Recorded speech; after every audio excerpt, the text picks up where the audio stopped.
మిత్రులారా, ఈరోజు Osmania university new seminar హాల్లో ఆపరేషన్ కగార్ పేరుతో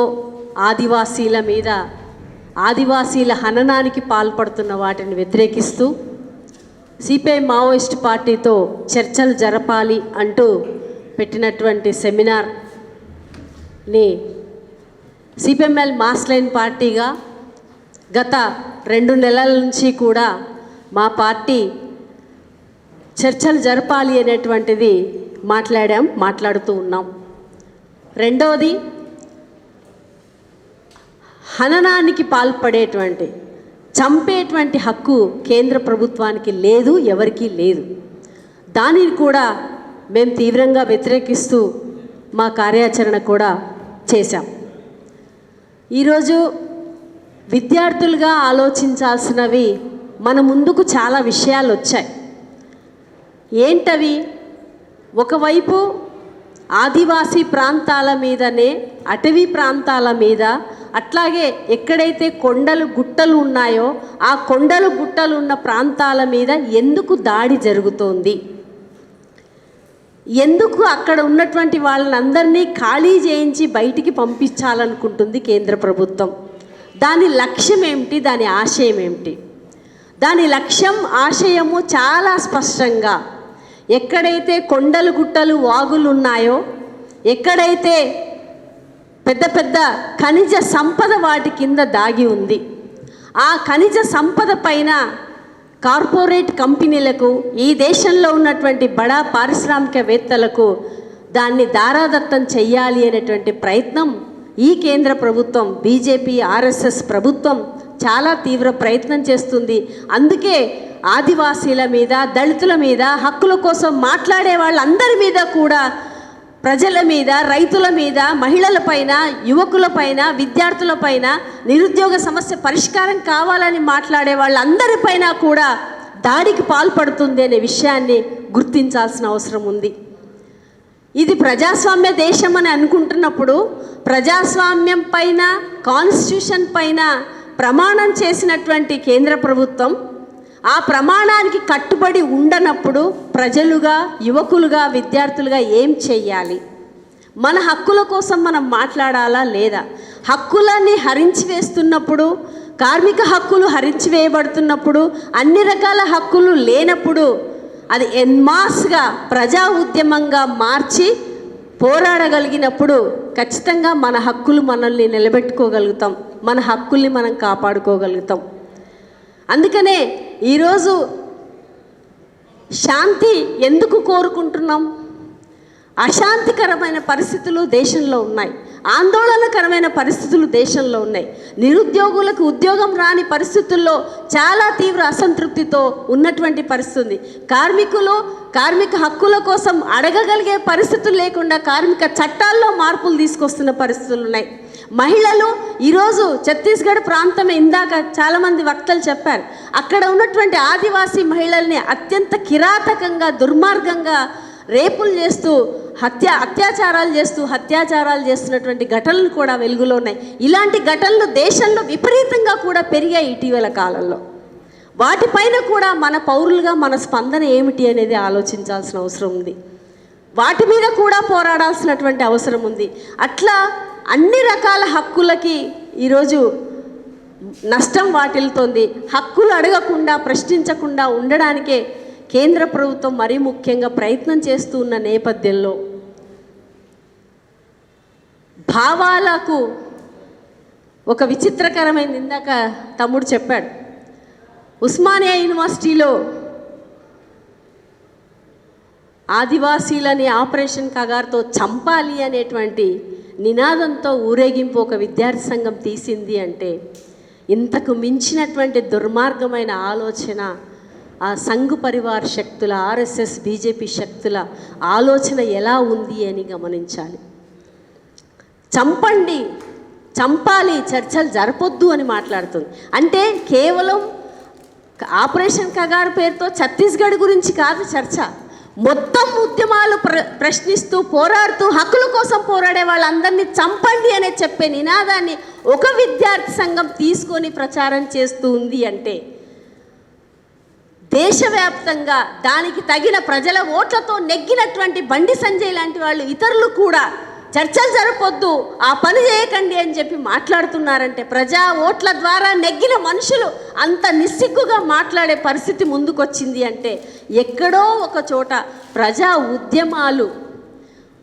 ఉద్యమాలను నిర్మించేవన్నీ కూడా ఎక్కడో ఒక చోట సన్నగిల్లిపోతున్న పరిణామాలు ఉన్నాయేమో అని సమీక్షించుకోవాల్సిన అవసరం కూడా ఈరోజు ఉంది అని నేను చెప్పదలుచుకున్నాను.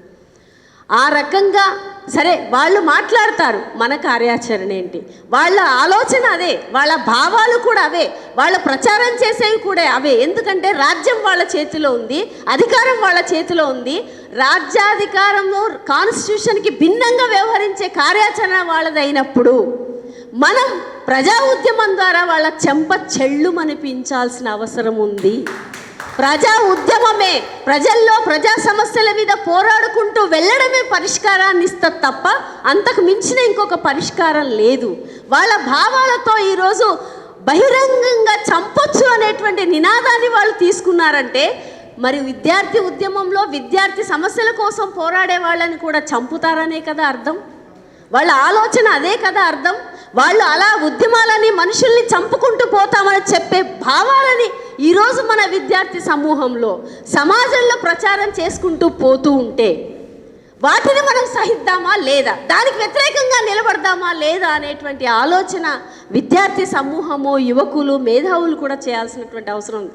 అందుకనే వాళ్ళు ఈరోజు అధికారంలో కొనసాగుతూ భావ వ్యాప్తిని చేసుకుంటున్నటువంటి సందర్భంలో అంతకంటే ఎక్కువ భావ వ్యాప్తితో మనది న్యాయం వైపు ఉన్నాం, సత్యం వైపు ఉన్నాం, వాస్తవం వైపు ఉన్నాం, ప్రజల వైపు ఉన్నాం, హక్కుల వైపు ఉన్నాం. హక్కులు కోల్పోతూ జీవితం లేకుండా, తిండి లేకుండా బతకలేని పరిస్థితులు ఉన్నటువంటి కార్మికులు, కర్షకులు, విద్యార్థులు, మహిళలు, ఆదివాసీలు, దళితులు అందరి వైపు ఉన్నటువంటి ఒక కమ్యూనిస్ట్ పార్టీ, అంత సత్యం పైన నిలబడ్డటువంటి ఒక కమ్యూనిస్ట్ పార్టీ డెఫినెట్గా ఆ ప్రజా ఉద్యమాలతోటి ముందుకెళ్ళగలిగినప్పుడే ఫలితాలను సాధిస్తుంది, లేదా తిరోగమన దశ వైపు వెళ్తుంది అనేటువంటిది కూడా మనం గ్రహించాల్సి ఉంది. మనకు ఢిల్లీ కేంద్రంగా జరిగినటువంటి రైతు పోరాటమే ఒక పెద్ద అచీవ్మెంట్ మన భారతదేశానికి. అందుకనే ఒకవైపు ఈ దేశంలో హక్కుల కోసం మాట్లాడే వాళ్ళని జైళ్ళలో పెడుతున్నారు, హక్కుల కోసం ప్రశ్నించే వాళ్ళని ఇంకొక రకమైన ముద్రలు వేస్తున్నారు, ఇట్లా హక్కుల కోసం అడిగే వాళ్ళని అందరినీ అనేక ముద్రలు చేస్తూ స్థానిక దేశంలో ఉన్నటువంటి ప్రజల్ని శత్రువులుగా భావించే పరిస్థితిని క్రియేట్ చేస్తున్నప్పుడు, ఎవరు నిజమైన దేశభక్తులు, ఎవరు నిజమైన ప్రజా సమస్యల పరిష్కార కర్తలు అనేటువంటి విషయాన్ని కూడా మనం చూపించాల్సిన అవసరం ఉంది. ఆ చూపించేది కమ్యూనిస్ట్ పార్టీలే చూపిస్తాయి. ఆ చూపించేది తప్పనిసరిగా మొత్తం జీవితాలని, మొత్తం అన్నిటినీ అంకితం చేసి తమ చదువుల్ని, తమ కుటుంబాలని అన్నిటినీ త్యాగం చేస్తూ ముందుకెళ్లే కమ్యూనిస్ట్ పార్టీలు మాత్రమే ప్రజల పక్షాన నిష్పక్షపాతంగా, నిజాయితీగా పోరాడతాయి. ఆ నిజాయితీగా పోరాడే కమ్యూనిస్ట్ పార్టీలని మనం నిలబెట్టుకోవాల్సిన అవసరం ఉంది. ఈరోజు ఆ దశలో ఉన్నాం. ఏమి చెప్పుకున్నా, ఎన్ని గొప్ప మాటలు మాట్లాడినా, ఒక సంధికాల దశలో, ఒక దుర్మార్గ దశలో, ఒక ఆధిపత్య దశలో, ఒక పెత్తందారి సమాజంలో ఫ్యాసిజం ఈరోజు మన మీద స్వారీ చేస్తుంది. కార్పొరేట్ కంపెనీలు మన మీద దాడి చేస్తున్నాయి, మన మెదళ్ళని కబ్జా చేస్తున్నాయి, మన కుటుంబాలని కబ్జా చేస్తున్నాయి. అత్యంత ప్రమాదకర పరిస్థితులు రేపు రాబోయే రోజుల్లో మన విద్యార్థులు, మన యువకులు ఎదుర్కోబోతున్నారు. వాటిని ఎదుర్కోవాలంటే డెఫినెట్గా ఒక మారుమూల ప్రాంతాల్లో ఉద్యమాలు చేస్తే పరిష్కారాన్ని ఇవ్వవు. ప్రజా సమూహాల్లో లక్షల వేల మంది, మైదానాల్లో ఉన్న లక్షల మంది ప్రజా సమూహాలని ప్రతిస్పందించేటువంటి నాయకులుగా మారాలి. ఆ పోరాటాలను నిర్వహించగలిగినప్పుడు మాత్రమే వాళ్లకు అడ్డుకట్ట వేయగలుగుతాం, వాళ్ళని మనం నిలువరించగలుగుతాం అనేది మీకు చెప్పదలుచుకుంటూ, ఒకవైపు ఎంత దుర్మార్గం, దేశభక్తికి నిర్వచనం కూడా ఇప్పుడు మారిపోయింది. ఈరోజు న్యూస్ పేపర్లో మీరు చూస్తే అమెరికన్ సామ్రాజ్యవాదం మన భారతదేశానికి ప్రజలకు వ్యతిరేకమైంది.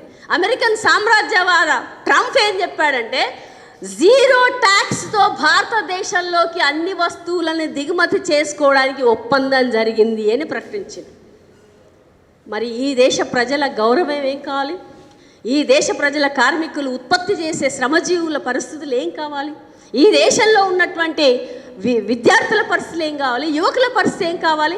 నువ్వు 0 ట్యాక్స్ నువ్వు ప్రపంచాన్ని దోచుకుంటున్న, ప్రపంచ ప్రజలు దోచుకుంటున్న ట్రంప్కి నీవు వేళబడుతూ కాళ్ళ మోకరిల్లుతూ ఈరోజు ఈ దేశంలో వాటిని ప్రశ్నించే వాళ్ళని నువ్వు చంపుతానంటే ఎవరిచ్చారు నీకు హక్కు అనేది మన రాజ్యాంగబద్ధంగానే మనం అడుగుతున్నాం. వేరే ఎవరు అడగట్లా. మన రాజ్యాంగంలో పౌరులకు స్వేచ్ఛ ఉంది, ప్రజాస్వామ్యం ఉంది, హక్కు ఉంది అని మాట్లాడుతున్నాం. కాబట్టి ఆ హక్కుతోటి మనం ప్రశ్నిస్తున్నాం. ఆ హక్కుతోటి కమ్యూనిస్టు పార్టీలు మాట్లాడతాయి, ఆ హక్కుతోటి యువకులు మాట్లాడతారు, విద్యార్థులు మాట్లాడతారు. వాటిని ఈరోజు నిలువరించడానికి దేశభక్తి, ఇవన్నీ కూడా విద్యార్థులుగా మీరందరూ ఆలోచించాలి. దేశభక్తి అంటే దేశాన్ని మొత్తం తాకట్టు పెట్టి ఒప్పందాలు చేసుకోవడం కాదు.